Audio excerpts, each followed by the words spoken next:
Blouse आपल्याकडे face to face ठेवायचा.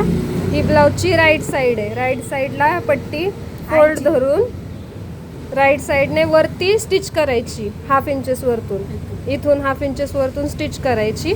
ती स्टिच झाल्यानंतर ती पट्टी आतल्या साईडला फोल्ड करायची आणि स्टिच द्यायची. ही झाली हुकची पट्टी.